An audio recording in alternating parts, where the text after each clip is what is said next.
All right, welcome back everybody. So today we are talking MOPARs and wiring harnesses. So yeah, it's always fun. If you know anything about MOPARs, if you mess with any of the old stuff, then you know what this is and why it sucks. This is the ammeter. So this is something that they used in old MOPARs for far too long. And GM and Ford, I think, bypassed this altogether years before Chrysler and MOPAR ever did. So what is it? How it works is looking at our wiring harness here, right? So we have the alternator discharge line. Follow that, goes through a 100 amp fusible link if you were equipped with that, goes through here to the bulkhead connector, so comes into 23, comes out 23, and goes up into the ammeter, which is the thing I just showed you. So that black wire is right there on the ammeter. So comes out of the ammeter with the red, goes back through the bulkhead connector to 5, comes out 5, comes down to a fusible link, comes into the battery. So this was hooked here. So this is a burnt up wire, obviously. So this was the discharge of the alternator, which hooked into the bulkhead connector. And as you can see, my bulkhead connector is in rough shape. So that would have been there at some point, which that is not at all how that's supposed to be. But you can see it's been drilled out, it's all burned up. So that one is all melted and charred, melted and charred, melted and charred, melted and charred. So analyzing this, you know, you always kind of have to decide how much work you want to put into it, but I'm cheap and I don't want to spend $500 on a painless wiring harness. So I'm going to bypass this completely and fix it. And so what that does long term is it makes your wiring harness much more reliable. So these burn out, and because of bad connections, age, corrosion, heat builds up. So I've heard about these terminals getting red hot and starting fires. On top of that, anything in here that dies makes your vehicle stop, and now you're stranded. So we're gonna bypass that. So simple concept, you've got the red and you've got the black. We're gonna cut those and we're gonna weld these two together with solder, get it nice and taped up, heat shrink, whatever, make sure it's a good connection. So how that's going to look is bypassing the meter together. We're going to be fusing these two guys here, nice strong soldering. And then we're going to test everything down the line and see how it turns out. And we're going to make sure all the continuity is there between all the pieces to make sure electricity is flowing where it needs to flow, not flowing where it doesn't need to flow, because short to ground is what kills all the things, and exploring a couple individual components within all this. So here we go. All right, so testing, a couple things we're gonna check, right? So we told you we're gonna bypass the ammeter. So we're going to basically fuse those two things together with solder, but then we gotta figure out what's going on here. So significantly bigger size wire than what you'll see on the rest of the vehicle because of the amp load, right? Now this is even considering that this was originally rated for, I think, a 65 amp, right? So I have a 100 amp going on in my truck right now. So I got to make sure that this is legit. And I don't want to spend $500 on painless wiring harness because this is, one, it's fun for me. It's a good hobby. But two, I'm really cheap. And this truck is a rat rod, right? It's a total piece of crap. I'm not spending a ton of money on it. Well, not yet anyway. And I want to make sure that I understand the principles of this and get it right, because the last thing I want to do is spend a bunch of money on a new wiring harness and then have a short to ground and burn something up, right? So we are going to do some experimenting here just to kind of test the principle, right? So assuming that these two are soldered, which they're not, we're gonna use a voltmeter. Put this on your little speaker setting, right? And that is for continuity. Continuity is when you have a continuous flow of electricity. If it makes noise, it's flowing, right? It's flowing from point A to point B. So we can check continuity of wires to check for bad connections, et cetera, et cetera, et cetera. Not perfect, because there can still be resistance in there. Resistance can build heat, can stop energy flow. So it might be 11.5 volts versus 12 volts, right? or whatever. And it could be minimal, but that could be enough to affect things. So this is not a perfect test, but it's a good enough test for what I'm doing. So continuity, right? We're gonna see if there's bad connections, because on this, a lot of things are connected together. So here you have 5 different wires, 1, 2, 3, 4, 5, going different places, doing different things. So this would have been the input from the alternator coming through the bulkhead connector. So that would have been sticking into there with a nice terminal from the factory. Obviously that's not the case anymore. We're still gonna make it work. So in order to make this work, we're gonna have a continuous wire coming from inside the dash through the bulkhead connector going out to the alternator. So rather than having a bulkhead connector in the middle, we're gonna have a pass-through. And these wires are going to be 100% connected without any pins or plastic in the middle. That's gonna give us a way better connection. Solid energy flow from here, bypassing this back out, eventually going to our starter relay and our battery. So in order to do that and make sure that we're not all jacked up, we need to test a few things. So assuming that I've got 100 amps coming through here, let's test that. So we're gonna test that there. We're gonna test this here. So I've got beep, beep, beep, beep, beep, beep is good. That's what we're looking for. So following the other wires, I've got a purple. So we're gonna test this purple. Good. So I've got this guy dangling here. We're gonna test that. Good. And then lastly, second to lastly, this is my light switch. Good. And then we've got it going all the way to the fuse block. So looking at the fuse block, it comes on here like this. So we'll take that guy off. And then we will lose our probe and test that. Beeping.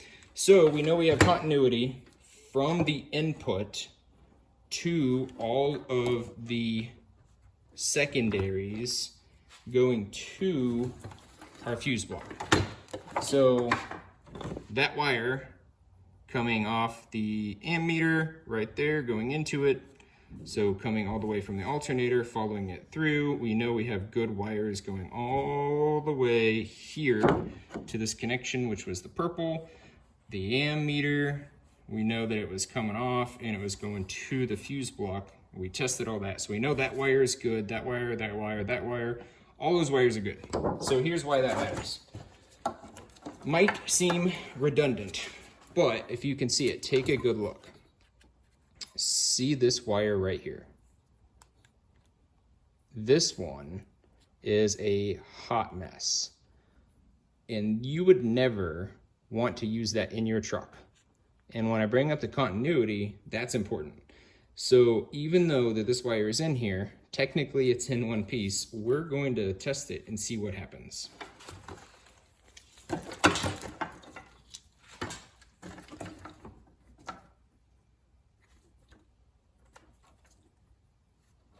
So following that wire down, that wire comes over here.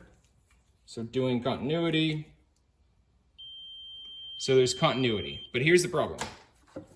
Zooming in, so this wire is the other end of that red one I just showed you. What's the problem with that?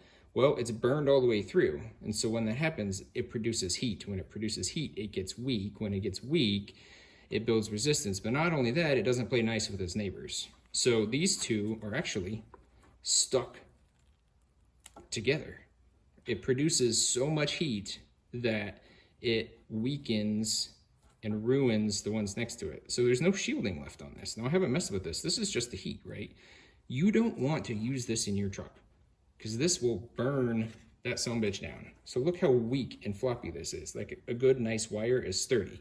Good copper in the middle, good shielding. This is like a rubber band. So you would never use this. So we're gonna have to do something different here. And I don't know what that is yet. And I don't even know what that wire does. So that would be number 22. So looking at this, number 22, we got a red wire going up, and I don't think this is 100% correct, because that one should be going,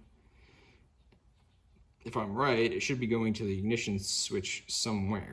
And does it? Yes. So, okay. This isn't 100% correct. So you really want to make sure that you have the right wiring diagram for your truck. This is technically the right wiring diagram for the truck. It does not mean that the harness has not been messed with and replaced. You know the history of this truck, it's been a hot mess. So we know that this wire here was going into our alternator input, goes into this big conjunction box here, goes there. So we know that that's at least the right one. So going 2 over, this shows that it's red, goes into some kind of a T, and then branches off. Ours does not, right? Ours is a straight line between point A to point B with no junction in the middle whatsoever. So there's a discrepancy there, and you're just gonna have to work through that. Unless you know you've got an unmolested truck, you're always gonna find stuff like that. So that correlates coming through on the 22 pin, so coming down. So we know that was the 22 pin. So 22 going out went to the ignition control stuff. So we already know that we had a hot mess with the ignition control stuff from the other one when we had 2 ignition control modules, 2 voltage regulators, everything was all wired up willy-nilly and pretty crazy. So following that, where it's supposed to go on the other end, it goes into the fuse panel. And then ultimately the transfer case locked light. Well, I don't have a 4-wheel drive. I have a 2-wheel drive. So it stands to reason that the wiring harness is different, and I maybe have bypassed some of this, right? Because I have a 2-wheel drive, not a 4-wheel drive. I don't have a transfer case. Maybe it's different. So yeah, 22. So we need to go to the other side of the engine and check that. Well, we've already done that, right? So I've already done that on the truck over here. So we know that we're happy here. I mean, it's ugly, but it's functional because we've checked all those wires already, and that's what we did in the other video. So we're good. We've just got to bump that back up against reality. So looking at this wiring diagram, which is specific to the 79 versus the 75 truck.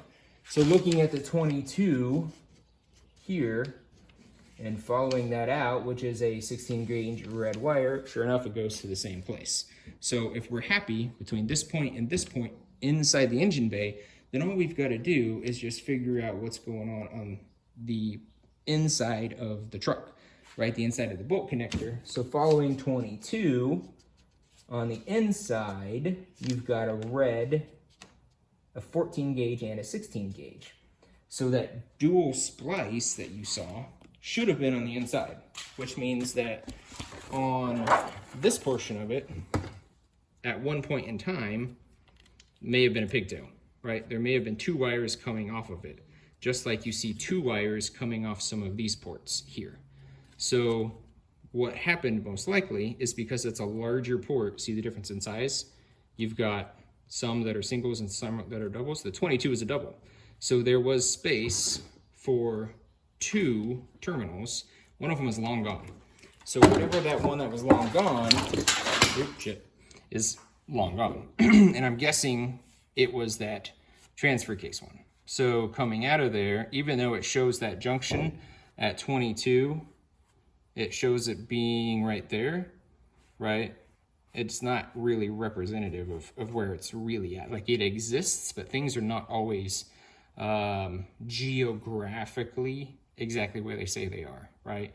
So like this exists, but it has the picture right next to the ignition control connector. That's not entirely true. I mean, the thing exists, it's in here, but it's a long ways from the ignition control connector, right? So it's there, it exists. That looks like that's been modified, so we'll have to figure that out. But yeah, that's kind of phase 1 of the video. Next phase, we button it all up, we solder it, we make the connections, we do the proper bypass, and then we retest everything. So stay tuned.